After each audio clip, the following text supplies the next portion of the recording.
Bhagavad Gita 15th chapter Purushottama యోగంలో 3rd శ్లోక. నరూపమస్యేహ తథోపలభ్యతే నాంతో న చాదిర్న చ సంప్రతిష్ఠా అశ్వత్థమేనం సువిరూఢమూలం అసంగశస్త్రేణ దృఢేన చిత్వా. నరూపమస్యేహ, ఏదైతే ఇంతకుముందు ఈ అధ్యాయం మొదలుపెట్టినప్పుడే అశ్వత్థ వృక్షంతో ఈ సంసారాన్ని పోల్చి చెప్పటం జరిగింది.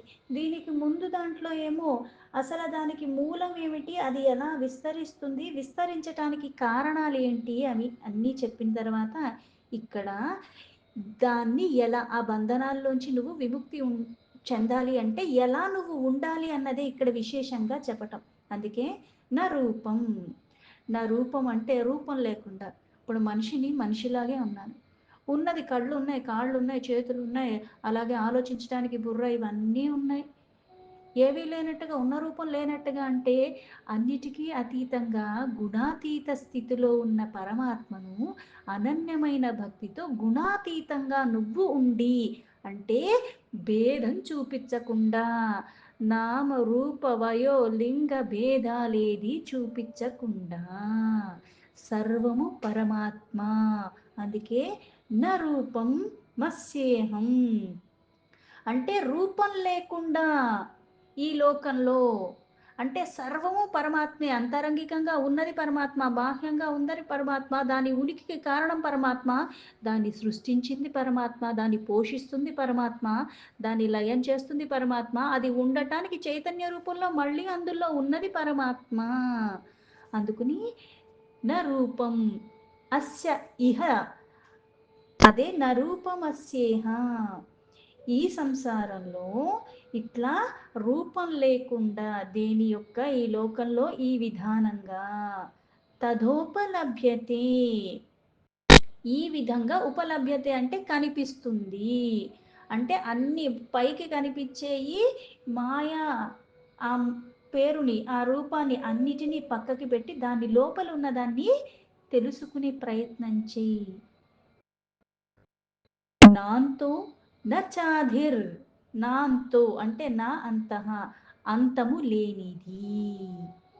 ఏది అంతం లేనిది? పరమాత్మ ఒక్కడే ఆది మూలము, తెలుసుకోవటానికి వీల్లేదు, అంతము లేనివాడు, సనాతనుడైన వాడు, ఎప్పుడు ఉంటున్నవాడు, అలాగే ఉంటున్నవాడు పరమాత్మ. అందుకే అంతము లేదు. నా అంతో నచాధిర్ అంటే ఆది లేకుండా, ఆది అంతము లేకుండా మొత్తం వ్యాపించి ఉన్నాడు. ఇప్పుడు నాకు మొదలు తెలిసిపోయి చివరి తెలిసిపోతే దాని మధ్యలో ఏముందో నేను తెలుసుకుంటాను. అలాగే మొదలు తెలిసిపోతే ఇక్కడి నుంచి మొదలైందని నాకు అదన్నా తెలిసిపోతుంది. లేకపోతే ఇది చివరి కాబట్టి ఇక్కడ దాకే ఉంది అని నేను చెప్పగలను. కానీ ఇంతే ఉన్నాడని కానీ, ఇంతటితో అయిపోయిందని అంటానికి కానీ వీలు లేకుండా ఉన్నది ఆ పరమాత్మ తత్వము. అందుకే ఆది లేదు, అంతము లేదు. నచ సంప్రతిష్ట, ఆది అంతము లేకుండా ఈ సంసారం ఎలా ఉంది అంటే నచ సంప్రతిష్ట అంటే మూలం లేకుండా. మూలం లేకుండా అంటే ఇక్కడే మొదలై ఇంతే ఉంది, ఇంతే వ్యాపించింది అని చెప్పటానికి సరైన స్థితి లేదు. అంటే దీనికి ఉనికే లేదు, కానీ ఇలా ఉనికిగా ఉండటానికి ఒక ఆకారం ఉండటానికి, మళ్ళీ దానికి ఒక ప్రక్రియ ఉండటానికి, మళ్ళీ అది కొన్ని లభించేలాగా చేయటానికి, కాస్త వృద్ధి చెందటానికి అన్నీ మళ్ళీ ఇస్తున్నది పరమాత్మ. అశ్వత్థమేనం సువిరూఢమూలం, అశ్వత్థ అంటే రావి చెట్టు, ఏనం అంటే ఇది, ఈ సంసారాన్ని ఏదైతే, అంటే ఈ సంసారం ఎలా ఉందంటే ఆది అంతము లేకుండా ఉన్నది. అయితే ఈ అశ్వత్థతో పోల్చి చెప్పడం ఏంటి? వృక్షం చూస్తే దానికి ఇక్కడే మొదలైంది, ఈ చెట్టు ఇప్పుడు ఇక్కడ ఉంది అంటే రేపొద్దున వచ్చి చూసినా అక్కడే ఉంటుంది. కాకపోతే ఆ చెట్టు ఎలా ఉంటుందంటే ఈ రోజు ఎలా ఉందో రేపు అలాగే ఉందంటానికి ఎలా కుదురుతుంది? మనమైనా ఉన్నాం. నేను పుట్టినప్పుడు ఒక 40 ఏళ్ల క్రితం ఎలా ఉన్నాను, ఇప్పుడు అలాగే ఉన్నానా? లేదే. అవే ముక్కు మూతి అయినప్పటికి కూడా శరీరంలో మార్పులు వస్తున్నాయి, మాట్లాడే విధానంలో మార్పులు వస్తున్నాయి, ఆ శబ్దం వచ్చేది కూడా, ఉచ్చరించేది అంటే నా మాట కూడా అది మార్పు చెందుతూ వచ్చింది. నా ఆకారం మారుతుంది, నా గుణం మారుతుంది, నా స్వభావం మారుతుంది, నేను చేసే పనులు మారుతున్నాయి, నా ఆలోచన విధానం మారుతుంది. నేను ఎవరికి దగ్గరగా ఉంటానో అది మారిపోతూ ఉన్నది. అంటే ఒకేలాగా సృష్టిలో ఏదీ ఉండదు. అందుకే ఈ అశ్వత్థ రావి చెట్టు ఇది. సువిరూఢ మూలం. అయితే ఈ మూలం ఈ అశ్వత్థ వృక్షానికి ఎలా ఉంది? ఇంతకు ముందు చెప్పినట్టుగా అది చిన్న మొక్కలాగే ఉంటుంది. అది అప్పుడే బీజం నుంచి వచ్చిన తర్వాత ఎంతో ఉండదు. 3 అంగుళాలే ఉంటుంది. పైకి 3 అంగుళాలు మొక్క. కానీ లోపలికి తవ్వి అది తీద్దామని చూస్తే ఎంత తీసినా రాదు. తవ్వి, తవ్వి, తవ్వి చూస్తే ఆ లోపల ఏరు వచ్చేసరికి అది దగ్గర దగ్గర ఒక్క అడుగు మించి ఉంటుంది. 2 అడుగులు కూడా వెళ్ళిపోయి ఉంటుంది. అందుకే ఈ అశ్వత్థ వృక్షం ఎలాంటి సంసారం ఎలా ఉన్నది అంటే మూలం చాలా లోతుగా ఉన్నది, బలంగా ఉన్నది. అయితే ఈ సంసారాన్ని నుంచి, ఈ భవబంధనాల నుంచి నువ్వు విముక్తి పొందాలి అంటే, వీటి నుంచి నువ్వు బయట పడాలి అంటే ఏం చెయ్యాలి? అది కూడా స్పష్టంగా చెప్తున్నాడు. అసంగ శస్త్రేణ. అసంగ శస్త్రేణ అంటే ఇక్కడ అనాసక్తితో వైరాగ్యం అన్న గొడ్డలితో పట్టుకుంటే అది నిరంతరం ఈ చేతిలో ఉండాలి. అంటే అన్నిటితోనే సంపర్కంలో ఉన్నప్పటికి కూడా మళ్ళీ దాని సంపర్కం వల్ల నీలో ఎటువంటి మార్పులు లేకుండా స్థిరత్వంతో ఉండాలి. ఆ చింతనంతా పరమాత్మ యందే ఉంటూ నువ్వు చేసే క్రతువుల నుంచి పారిపోమని చెప్పలా. ఇవన్నీ చేస్తూనే ఉంటావు. ఈ బంధనాల్లోనే ఉన్నావు. నా ఇల్లుంది, నా కుటుంబం ఉంది, నా తల్లిదండ్రులున్నారు, అన్నీ ఉన్నారు, నాకు బిడ్డ ఉన్నాడు. నేను వాళ్ళకి చెయ్యవలసినవి చెయ్యాలి. నాకు 24 గంటలే, ఎవరికైనా 24 గంటలే. కాకపోతే ఈ పరమాత్మను ఆస్వాదించే వాళ్ళు ఇవన్నీ చేస్తూనే ఉంటూ, పైగా వాళ్ళు నా మీద కోపపడతారు. కొంతమంది నన్ను పొగుడుతారు. కొంతమంది ఇంకోలాగా, ఇంకోలాగా ఏవేవో వస్తూనే ఉంటాయి. సంసారం కదా! పలు రకాలుగా ఉంటాయి. అయినప్పటికీ కూడా నేను ఈ నామాన్ని పట్టుకున్నాను. ఆ గాథల్నే వింటున్నాను. అలాగే ఆ నామస్మరణలో ఉంటూ ప్రతీదీ పరమాత్మకే సమర్పణ భావంలో ఉంటూ ఈ క్రతువులు చేస్తున్నప్పటికీ కూడా ఆ వైరాగ్యం అన్నది పూర్ణంగా ఉన్న కారణంగా అందుకే వైరాగ్యం అన్న గొడ్డల్ని నువ్వు పట్టుకుంటేనే అది కూడా మళ్ళీ ఇప్పుడు ఎలా అయితే కొన్ని కొన్ని వస్తువులు పట్టుకుంటావు. చేతికి నూనె రాసి పట్టుకుంటే చేతిలో ఉంటుందా? జారిపోతుంది. కానీ ఇది ఎలా పట్టుకుంటున్నావు అంటే పరమాత్మ మీద ఉన్న ఆ మమకారంతో పైగా ఈ సంసారం అన్న భవసాగరాన్ని దాటడానికి ఆధారం నువ్వు. ఈ ఆధారాన్ని నేను ఇంకా స్థిరంగా పట్టుకోవాలంటే ఈ వైరాగ్యం నాలో పూర్ణంగా ఉండాలి. అందుకని వైరాగ్యమైన ఆ శస్త్రాన్ని పట్టుకుని అది ఎలా పట్టుకుంటున్నావు మళ్ళీ? దృఢేన చిత్వా, బలంగా చిత్వా అంటే ఛేదించటానికి, ఆడుకోవటానికి పట్టుకోవట్లా. ఇప్పుడు కత్తయినా సరే కూరగాయలు కోసుకోవటానికే అనుకుందాం. దాన్ని ఎక్కడ పట్టుకోవాలో అక్కడ పట్టుకోవాలి. ఎలా వాడుకోవాలో అలా వాడుకోవాలి. అడ్డదిడ్డంగా వాడితే ఏమవుతుంది? నాకే హాని చేసుకుంటాను. కూరలు తరగటం మానేసి మళ్ళీ ఇంకోటేదో చేసుకుంటూ ఉంటాను. లేతే వేరే వాళ్ళకి కూడా హాని చేసేస్తూ ఉంటాను. అంటే పట్టుకోవటం తెలియాలి. పైగా దాన్ని బలంగా పట్టుకోవాలి. దానితో నేను ఈ భవబంధనాల్ని తుంచుకోవటానికి ఇది నాకు ఉపయోగపడుతుంది. అంటే ఆ ఎరుకలో ఉండాలి. అందుకే ఇవేవీ లేకుండా నువ్వు ఎప్పుడైతే అలా స్థిర చిత్తంతో ఉంటావో ఈ వైరాగ్య రూపం అన్న శస్త్రము నీకు ఈ భవబంధనాల నుంచి ఛేదించటానికి నీకది ఉపయోగపడుతుంది. శ్లోకానికి యథా తథా మీనింగ్ తీసుకుంటే న రూపమస్యేహ తథోపలభ్యతే నాంతో న చాదిర్న చ సంప్రతిష్ఠా అశ్వత్థమేనం సువిరూఢమూలం అసంగశస్త్రేణ దృఢేన చిత్వా. ఈ సంసారం అన్న వృక్షాన్ని బాగా పరిశీలించి చూస్తే ఇందులో వర్ణించినట్టుగా అది పెద్ద అంత సులభంగా ఉండేది కాదు. ఎందుకు అంటే ఇది ఆది అంతము లేనిది, పైగా సరైన స్థితి లేనిది. చంచలత్వం ఎక్కువగా ఉన్నది ఈ సంసారంలో. మాయ అన్నది ఆవరించి ఉన్నది ఈ సంసారంలో. అందుకే అహంకార మమకార వాసన రూపమైన ఆ దృఢమైన వేర్లను నువ్వు ఎలా ఈ ఊడల్ని ఏ చెట్టుకి ఏవైతే వేర్లు ఉన్నాయి అహంకార మమకార ఈ వాసనల రూపంలో ఏవైతే ఇంతకు ముందు శ్లోకాల్లో ఇంద్రియాలని చెప్పారు అలాగే వాటి విషయాలు ప్రవాల ఆ చిగుర్లు రాకుండా చూసుకోవాలంటే ఖండిస్తూ ఉండాలి. అహంకార మమకార ఈ వాసన రూపాల్ని నువ్వు ఆ వేర్లను కూడా ఖండించాలి. ఆ అశ్వత్థ వృక్షాన్ని నిశ్చితమైన వైరాగ్యమైన శస్త్రంతో ఖండిస్తేనే అనన్యమైన భక్తి చంచలత్వంలోకి వెళ్లకుండా స్థిరత్వంలో నిన్ను ఉంచుతుంది. అన్నీ తెలుసుకున్నాం అని అనుకుంటాం. ఆచరించటానికి ఎప్పుడైతే పూనుకుంటామో అంత సులభం కాదు మళ్ళీ ఆచరణలో పెట్టటము. అందుకే ఇక్కడ ఈ సంసారం అన్న వృక్షంతో పోల్చి చెప్పటం ఇది అంతము లేనిది. అది అంతం ఎప్పుడు అన్నది, ఎక్కడ అన్నది, ఎలా అన్నది ఎవ్వరికీ తెలియదు. అందుకే ఈ సంసార వృక్షము ఈనాటిది కాదు. అంటే ఈ కాలచక్రం జనన మరణాల చక్రాల్లో భ్రమిస్తూనే ఉన్నావు. అంతము లేనిది. అందుకే దాన్ని మనకి ఉనికి తెలియకుండా ఉంటుంది. అన్నీ తెలిసినట్టే అనిపిస్తాయి కానీ అది మాయ ఆవరించి ఉన్నది ఈ సంసారం అంతా కూడా. అందుకే ఆ స్వరూపాన్ని తెలుసుకోవటము పైగా సులభ మార్గం ఏమిటి అంటే అనన్యమైన భక్తి. వృక్షం పెరగాలి అంటే ఎలా అయితే నీరు కావాలి, అలాగే గాలి కావాలి, అలాగే మళ్ళీ ఆ భూమిలో సారం కావాలి. ఇవన్నీ ఉంటేనే వృక్షం ఎలా అయితే పెరుగుతుందో, అలాగే ఇంతకు ముందు శ్లోకాలు ఎలా అయితే ఈ భవబంధనాల కారణంగా మళ్ళీ అది ఇంకా ఇంకా చిగుర్లు ఇవన్నీ వేసుకుంటూ అంటే విస్తరింపజేస్తుంది. అది విస్తరించకుండా ఉండాలంటే వైరాగ్యం అన్న ఖడ్గాన్ని పట్టుకోవాలి. ఈ వైరాగ్యం అన్న ఖడ్గాన్ని నువ్వు ఎంత దృఢంగా పట్టుకుని ఉండి, దాన్ని మళ్ళీ నువ్వు ఏం చేయాలి? అహంకార మమకారాలన్నీ కూడా ఎప్పటికప్పుడు రానివ్వకుండా ఒక్క క్షణం చాలు. ఎన్ని వేల సంవత్సరాలు తపస్సు చేసిన వాళ్ళు కూడా ఆ ఒక్క క్షణం ఏదో ఒక్కదానికి మళ్ళీ ప్రలోభానికి లోబడిన కారణంగా ఆ తపస్సుని అలాగే చాలా కోల్పోయిన గాథలు ఇతిహాసాల్లో పురాణాల్లో చాలానే ఉన్నాయి. అంత చేసిన వాళ్ళకే అది సులభం కానప్పుడు మనలాంటి వాళ్ళకి ఇంకా కష్టము. అందుకే సులభతరంగా ఏం చేయమని ఒక నామాన్ని ఉచ్చరించమన్నారు. కాకపోతే భేదం చూపించకు. ఇది నాకు ఇష్టమైన దైవం, ఇది నాకు ఇష్టమైన నామం, ఇది నాకు ఇష్టంగా అనిపిస్తుంది ఉచ్చరించటానికి. దీని మీద ఎందుకో నాకు తెలియకుండా కొంచెం మక్కువ ఉంది అంతవరకే. ఈ నామమైనా ఏ నామమన్నా పరమాత్మవే. అనేకంగా అయినవాడు పరమాత్మ, ఒక్కడే ఉన్నవాడు, సర్వవ్యాపిగా ఉంటున్నవాడు, అన్నిటికీ ఆధారమైన వాడు, అన్నిటికీ మూలమైన వాడు ఆ పరమాత్మ అనంతుడు. ఆది అంతము లేనివాడు సనాతనమైన వాడు. అందుకే ఈ సంసారం మాయ. మాయ మళ్ళీ ఆ పరమాత్మ ఆధీనంలోనే ఉన్నది. అందుకే ఈ సంసారం అన్న మహాసముద్రాన్ని దాటాలి అంటే, ఇందులో నువ్వు మునిగిపోకుండా ఉండాలి అంటే దాని లోతు నీకు తెలియదు. ఈత వచ్చినోడు వెళ్ళిపోతాడు.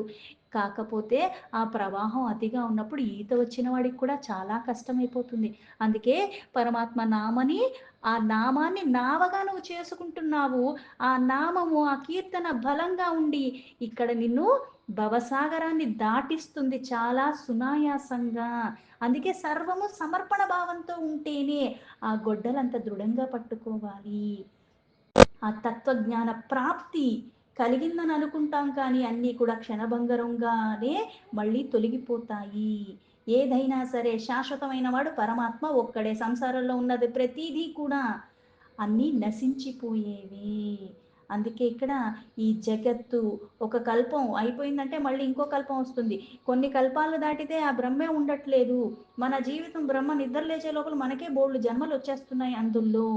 అయితే ఇక్కడ చెప్పేది ఏంటంటే పరంపర అన్నది కొనసాగుతూనే ఉంది. ఈ జనన మరణాల చక్రాల్లో మనం భ్రమిస్తూనే ఉన్నాం. అందుకే ఇంతకు ముందు శ్లోకాలు ఇప్పుడు చేసుకున్న కర్మలను బట్టి మళ్ళీ నీకు ఉన్నతమైన లోకాలు లేకపోతే అధోగతి పాలయ్యే అటువంటి జన్మలు లభిస్తూ ఉంటాయి. అసలే జన్మరాహిత్య స్థితికి పరమ పదానికి నువ్వు వెళ్ళాలి అంటే ఈ గొడ్డల్ని పట్టుకోవాలి. వైరాగ్యం అన్న గొడ్డల్ని పట్టుకోవాలి. లేకపోతే ఈ సంసారంలో విశాలంగా విస్తరించి విస్తరించి మళ్ళీ ఈ జనన మరణాల చక్రాల్లోనే భ్రమిస్తూనే ఉంటావు. మాయా మాయ అన్నది ఎలా ఉంటుందంటే నాకు అన్నిటి మీద వైరాగ్యం వచ్చేసింది అనుకుంటాను. ఎప్పుడు నా చుట్టూ ఉన్న వాళ్ళందరూ నన్ను సరిగ్గా పట్టించుకోకుండా నన్ను ప్రతిదానికి ఏదో ఒక రూపంలో నన్ను బాధించేలాగా వాళ్ళు వ్యవహరించేంత వరకు నాకు వైరాగ్యం వచ్చేసింది, నాకేమీ అక్కర్లేదు అని అనుకుంటాను. ఒక్క నిమిషం వాళ్ళు నాతో కాస్త ప్రేమగా మాట్లాడి ఏమన్నా అయినప్పుడు మళ్ళీ ఏమవుతుంది, మళ్ళీ ఆ మాయలోకి నేను పడిపోతున్నాను. అందుకే ఇంతకు ముందు అధ్యాయంలో త్రిగుణాలకు అతీతంగా ఉన్న దాంట్లో ద్వంద్వాతీత, సుఖం కానీ దుఃఖం కానీ ఇష్టం కానీ అయిష్టం కానీ ఇది ప్రియమైందని కానీ అది అప్రియమైంది కానీ ఇలా ఏదీ లేకుండా ఉండటం నేర్చుకోవాలి. సమభావ స్థితిలో ఎప్పుడూ ఉండాలి. అలా ఉంటేనే అది వైరాగ్యం. క్షణికమైన వాటికి మనకి ఏదో శాశ్వతంగా వైరాగ్యం వచ్చేసింది అనుకున్న భ్రమల్లోకి మనం వెళ్ళకూడదు. అందుకే సంగత్వం, సాంగత్యం అంటే నీ చుట్టూ ఇన్ని ఉన్న కారణంగా ఎవరు లేకపోతే ప్రశాంతంగానే ఉన్నాను, బానే ఉన్నాను అనుకుంటాను. కానీ మళ్ళీ ఏమన్నా ఇలా నలుగురిలో కలిసినప్పుడు, నలుగురు వచ్చినప్పుడు మళ్ళీ అలజడిప్రాయంగా అయిపోతున్నాను. ఎందుకు? నా ఆధీనంలో నా మనస్సు లేదు, నా ఆధీనంలో నా ఇంద్రియాలు లేవు, నా ఆధీనంలో నా బుద్ధి లేని కారణంగా. ఇవి నీ ఆధీనంలో ఉన్నప్పుడు నువ్వు ఏ ప్రదేశంలో ఉన్నా సరే, ఎంతమందిలో ఉన్నప్పటికీ కూడా అది ఏ సమయమైనా, ఏ సందర్భమైనా సరే అంత స్థిరంగా నువ్వు ఉండగలవు. మాట మాట్లాడేటప్పుడు, అలాగే ఏది వింటున్నావు, ఏది చేస్తున్నావు, ఎటువంటి ఆలోచనలు ఒక పరంపర నీలో వస్తుంది ప్రతి క్షణం, అనుక్షణం. అందుకే అనుక్షణం నీ నామమే అన్న భావనలో ఎవరైతే ఉంటారో, వాళ్ళే దృఢంగా పట్టుకుని ఈ వైరాగ్యం అన్న కొడ్డల్ని ఈ సంసారంలో ఈ వ్యాపించి చేసేవన్నీ కూడా వాళ్ళు తొలగించుకోగలరు. అంటి ముట్టనట్టు ఉండటం అలవర్చుకోవాలి. పనికొచ్చే వాటికి కూడా అంటి ముట్టను అన్నట్టుగా నా వాళ్ళు ఏమడిగినా సరే నేను అసలు ఆ వైరాగ్యం నాలో ఎక్కువ ఉంది కాబట్టి నేనేం చెయ్యను అని చెప్పటం కాదు. అన్నీ చేస్తావు గానీ, వాళ్ళు నిన్ను పొగిడినా, తిట్టినా నీకసలు సంబంధం లేనట్టుగా ఉండాలి. అన్నీ పరమాత్మకే సమర్పయామి. నిన్ను తిట్టినా పరమాత్మకే సమర్పయామి. నిన్ను పొగిడినా పరమాత్మకే సమర్పయామి అని అనుకోవటం అలవర్చుకోవాలి. అప్పుడే ఈ ప్రాపంచంలో, ఈ చుట్టూ ఉన్న భవబంధనాల్లో అన్నీ మనకి సాంగత్యం కలిగినా సరే నేను చాలా సునాయాసంగా వదిలిపెట్టగలను. ఎందుకంటే ఇది పరమాత్మ ఇచ్చిన ప్రసాదం నాకు. దీన్ని నేను స్వీకరిస్తున్నాను. అది బాధ్యత చేస్తాను. అలాగే ఏం చేయాలో అవన్నీ కూడా నా కర్తవ్యాన్ని నేను చక్కగా చేస్తాను. కాకపోతే పరమాత్మ మీద ప్రీతితో నాకిచ్చినవి ఇవన్నీ, నాకు ఈ జన్మకి వీళ్ళనిచ్చాడు, నాకు ఈ జన్మకి ఈ బిడ్డ ఇచ్చాడు, నాకు ఈ జన్మకి ఈ బాధ్యతనిచ్చాడు, నాకు ఈ జన్మకి ఈ ఇంట్లో పుట్టేలాగా చేశాడు, ఆ ఇంటిలో వీళ్ళే ఉండేలాగా చేశాడు, వీళ్ళతో సంబంధం కలిగేలాగా చేశాడు.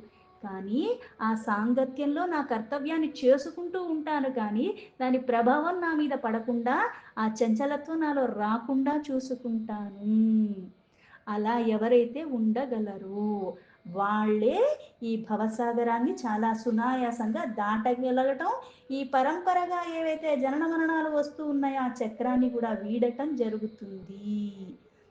అందుకే నిరంతరము నీ నామమే అన్న భావనలో ఉండగలిగిన వాళ్ళకి ఒక్క క్షణము కూడా ఇప్పుడున్న రూపము ఇంకో క్షణంలో ఉండదు. అంటే ప్రతి క్షణం సృష్టి మార్పులు చెందుతూనే ఉంటుంది. ఇలానే ఎప్పుడు ఉండదు. ఈ క్షణమే ఉంది ఇప్పుడు. మరుక్షణం ఈ క్షణం కాదది. అది వేరు. అది తెలుసుకోవాలి. అలా తెలుసుకుని పూర్తిగా మళ్ళీ దాన్ని నరికేయాలి. ఎలా అయితే గడ్డి ఉంటుంది. ఏమి ఎయ్యక్కర్లేదు పెరిగిపోతుంది. అది మళ్ళీ పైపైన తీసేస్తే మళ్ళీ వస్తానే ఉంటుంది. కాకపోతే దాన్ని బాగా దున్నేసి లోపల నుంచి ఆ వేర్లన్నీ కూడా ఎక్కడ ఏమీ లేకుండా మొత్తం తీసేసినప్పుడు ఏమవుతుంది? మళ్ళీ గడ్డి రాదు.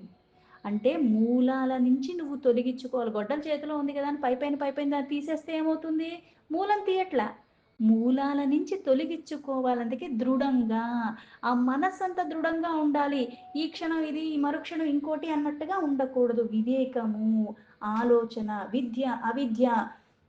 అవిద్యే అహంకారానికి, మమకారానికి, వాసనలకి మూలమైనది. ఈ సంసార వృక్షం మూలము తెలుసుకుని ఎప్పుడైతే దాన్ని నువ్వు తొలగించుకోగలుగుతావో, అప్పుడే పూర్ణంగా ఇవన్నీ తొలగగలవు. అందుకే దాన్ని నిర్మూలించగలిగిన వాళ్ళకే, దాన్ని ఛేదించగలిగిన వాళ్ళకే ఈ అహంకార, మమకార వాసనలన్నీ కూడా వీడిపోతాయి. అప్పుడే పరమాత్మ యందు ఇంకా రమిస్తూ, ఇంకా దృఢంగా నువ్వు స్థిరంగా ఉండగలవు. ఈ సమస్త సంసారం ఏదైనా సరే సృష్టిలో ఉన్నదంతా కూడా నశించిపోయేది. పరమాత్మ ఒక్కడే శాశ్వతుడు.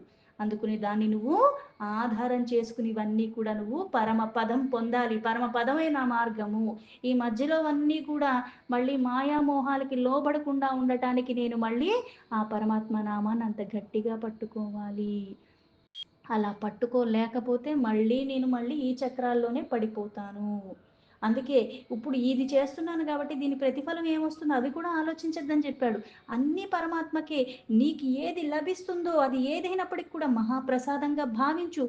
మళ్ళీ పరమాత్మకే సమర్పిస్తున్నా. అందుకే చాలా సునాయాసంగా అన్నన్ని ఖర్చు పెట్టి ఏమీ చెయ్యమని చెప్పలేదు. ఏమిస్తావు పరమాత్మకి? సర్వానికి మూలమైన వాడు, సర్వాన్ని చేస్తున్నవాడు. నేనిచ్చేదెంత? నా జీవితం ఎంత? నేనెంత? నీ నోట్లోకి ఏదైతే నీళ్లు తీసుకుంటున్నావో పరమాత్మకే సమర్పిస్తున్నానన్న భావన, ఆహారం ఏదైతే తీసుకుంటున్నావో పరమాత్మకే సమర్పిస్తున్నానన్న భావన, ఈ శక్తి ఏదైతే ఈ శరీరానికి కొన్ని క్రతువులు చేయటానికి ఇచ్చాడో మళ్ళీ దాన్ని వినియోగించేటప్పుడు ఆయనకే ఒక నమస్కారం, చేశాక మళ్ళీ ఆయనకే ఒక నమస్కారం. అందుకే ఉదయం లెగంగానే పరమాత్మకు ఒక నమస్కారం, మళ్ళీ రాత్రి పడుకునేటప్పుడు. ఎందుకు? ఆ రోజంతా నిన్ను ఉంచాడు కాబట్టి. అలాగే మళ్ళీ ఉదయం లెగుస్తున్నావు, మళ్ళీ నీకు ఇంకొక రోజు వచ్చింది కాబట్టి ఇలా ఇహపర భోగాలన్నిటినీ కూడా సుఖాలని, ప్రీతి అని, ఇవి నాకు ఆనందాన్ని ఇస్తున్నాయని, ఇదే నాకు భోగమని అటువంటివి ఆసక్తి లేకుండా దృఢ వైరాగ్యంతో ఉండాలి. అది అసంగం. అదే ఖడ్గంగా భావించి ఎవరైతే ఉండగలుగుతున్నారో అన్నిటినీ త్యాజించి, ఏదీ లేనప్పుడు నేను త్యాజించానంటే పెద్ద విశేషం. అన్నీ ఉండి కూడా వదలగలిగేది కూడా మళ్ళీ ఆనందంగా. అలా ఉంటేనే ఈ విషయాలన్న భ్రమలు మళ్ళీ నీకు ఈ చంచలత్వాన్ని తీసుకురాకుండా ఉంటాయి. సమూలంగా ఛేదించాలి. మూలాలు మొత్తం తీసివేస్తేనే ఈ సంసారం నుంచి, ఈ భవసాగరం నుంచి నువ్వు విడువడిపోతావు. బయట పడగలవు. దీంతో భగవద్గీత 15th చాప్టర్ పురుషోత్తమ యోగంలో థర్డ్ శ్లోక సంపూర్ణం.